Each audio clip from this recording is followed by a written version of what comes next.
Miami Heat, as they always do in the NBA play-in, smoke the Chicago Bulls in a blowout win, 109-90.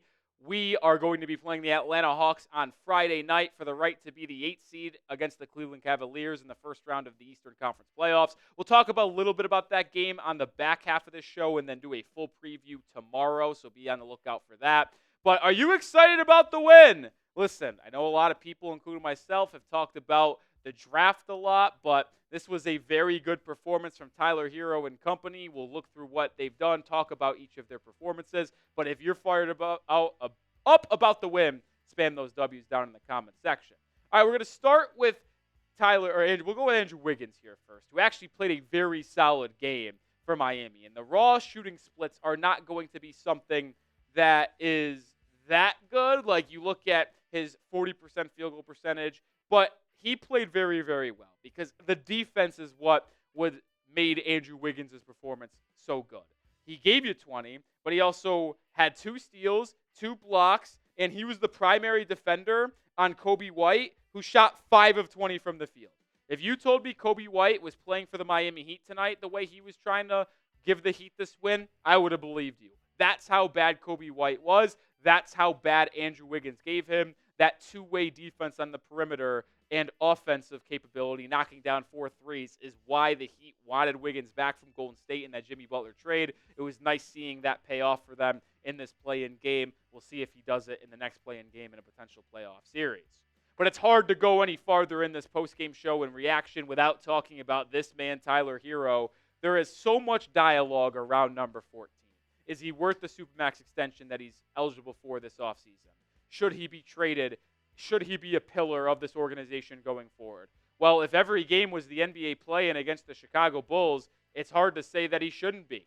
I mean, an unbelievable performance from Tyler.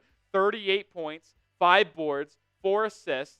Now, the one thing that you could knock Herro on, and I'll say the one knock before we move on, he did have 6 turnovers.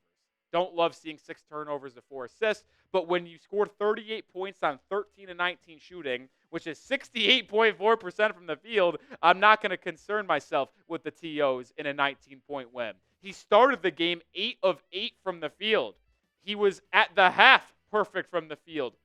He had 23 at the break. Kobe White couldn't guard him. Josh Giddey couldn't guard him. Kevin Huerter couldn't guard him.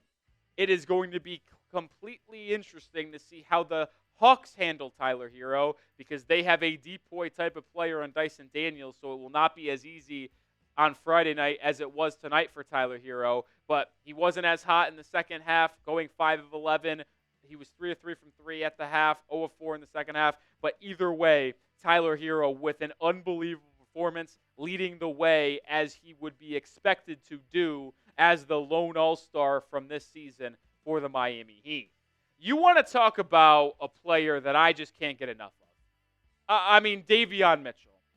This guy who is going to be a restricted free agent, if he is not a member of the Miami Heat next year, I am quite literally going to crash out. I am. I seriously am. Because you have to do everything in your power to retain him. He comes off the bench as a point of attack demon defensively. And his knock throughout his career has been he's just such a limited offensive player. But guess what, folks? Since joining Miami, he is not limited offensively. He's been averaging 10 points a game, shooting 50% from the field, 45% from 3. And he dominated Chicago once again. Perfect from the field. 15 points off the bench. 8 assists. Should Davion Mitchell being the starting point guard of the future for Miami? No. I would think bigger for a guy next to Tyler Herro, literally and figuratively. But re-signing Davion Mitchell to be your backup point guard next year is an absolute must, and I can't wait to watch him work defensively against Trae Young on Friday night in the Atlanta Hawks 8-9 play-in game. But Davion Mitchell, just unbelievable performance, runs the pick and roll well, sees the floor, runs in transition like a blur. It's awesome to watch Davion continue to work in this Heat system.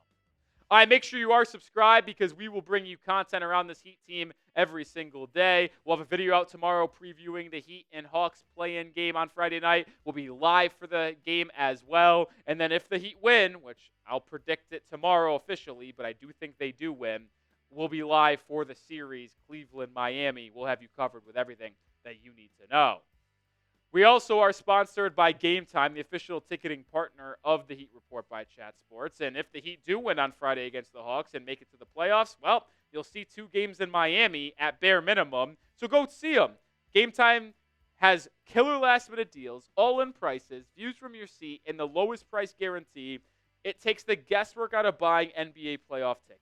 They have last-minute deals. Save up to 60% off buying last-minute tickets for sports, concerts, comedy shows, theaters, everything in between. All-in pricing. Toggling this feature shows you the total price of your ticket up front with no surprise fees at checkouts. They have the lowest price guaranteed as well, or Game Time will credit you 110% of your difference. Take the guesswork out of buying tickets with Game Time. Download the app, create an account, and use code CHATSPORTS for $20 off your first purchase. Terms apply. Again, create an account and redeem code CHATSPORTS for $20 off. Download the Game Time app today. Last-minute tickets, lowest price guaranteed. All right, so the Heat ultimately closed this one out with an easy 109-90 win. Now, they didn't even play good in the second half. I'm looking down at the box score here. The Heat scored 38 second-half points. That won't cut it, but their defense was good, only allowing 43 points in the second half. And when you scored 71 points in the first half, how are you going to complain about that? Quickly give a shout-out to Bam. I thought he played well against Josh Giddey defensively. Also poured in 15 points and 12 boards. But the story of this one was Wiggins, Bam, Herro, and Davion Mitchell. Those 4 led you offensively. They led you at every aspect of the game. And I'm happy to see them play well together. And hopefully they're going to be able to continue to play well in the next game and for the Heat just in general. All right, but let's take a little bit of a look ahead here to this Heat-Hawks series. Or not series, but game. Season series 2-2. The Hawks won both games at home. That was also in the first 2 matchups. The Heat are winners of the last 2 games against the Hawks. Both of those came in Miami. Obviously, if you want to win this game, you cannot let Trae Young go ice Trae at home and dominate you, which is why I think the defensive assignments are going to be so fascinating. Obviously, when Davion Mitchell is in the game, he is going to be guarding Trae Young. But this Heat starting lineup that has found success a little bit over the past month of Herro, Burks, Wiggins, Bam, Ware, I'm going to be intrigued to see who starts on Trae Young. Is it going to be Andrew Wiggins? And are they going to go small with Herro on a Risache, Herro on a Muhammad Gay?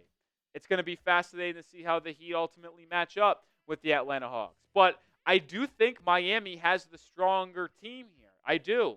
I think they have the front court advantage. I'll take the front court of Bam and Ware over the front court of Onyeka Okongwu, Muhammad Gay, and Zachary Risache. I'll take the guard combination of Herro, Mitchell, Burks over Trae Young and Dyson Daniels. I will. So to me, I think Miami should win this game. I truly do. I would actually be shocked if they don't win. The Heat are just kings of the play-in at this point. No matter what they do in the regular season, if they end up in the play-in, they're going to find a way to be the 8th seed in the Eastern Conference. If they win on Friday against the Hawks, it would be the 3rd straight year of the 8th seed. Obviously made the finals in 2023, got packed up in 5 by the Celtics last year, and then TBD on if they play the Cleveland Cavaliers. But I expect the Heat to be favorites in this game. And like I said, tomorrow we will look more in depth at the matchup. I'll get to look at the analytics a little bit more, find what the Heat need to do to win, how they can avoid a loss, see what Vegas has the odds are, and we'll go through a full preview with an injury report because Nikola Jovic was questionable for this game, didn't play, but I would be intrigued to see if Jovic is available, and if he is available, would he actually get PT? That's an intriguing question as well. But early predictions, let me know who you got, who wins in this one. MIA for the Heat, ATL for the Hawks. Get down in the comment section and let me know. All right, final words on tonight. Heat win 109-90, obviously playing the Hawks. I know a lot of people, if you are still watching, may have a question mark on the draft situation because it seems like you guys are very much not sure how the draft situation works. Well, that's why I'm here, folks. Remember, the Heat's pick is top 14 protected this year. If the Heat win against the Hawks on Friday night and are in the NBA playoffs, they jump out of the lottery because they made the playoffs and have the 15th pick.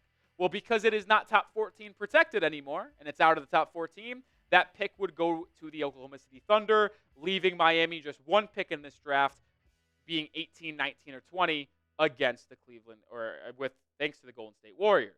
Now, some might say, what if we lose on Friday against the Hawks? If we lose against the Hawks on Friday, we do not qualify for the playoffs, which means we stay in the lottery. And because of how the lottery works, you return to where you were. These play-in games don't matter. So the Heat, who have the 11th best odds in the lottery coming into tonight, even though they beat the Bulls tonight, they would return ahead of Chicago to the 11th best odds in the lottery if they lose on Friday night to the Atlanta Hawks. Hopefully you understood that, because I know a lot of people ask. Heat lose on Friday, they have the 11th pick in the NBA lottery.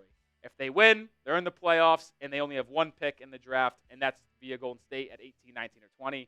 That's how it's going, to simplify it.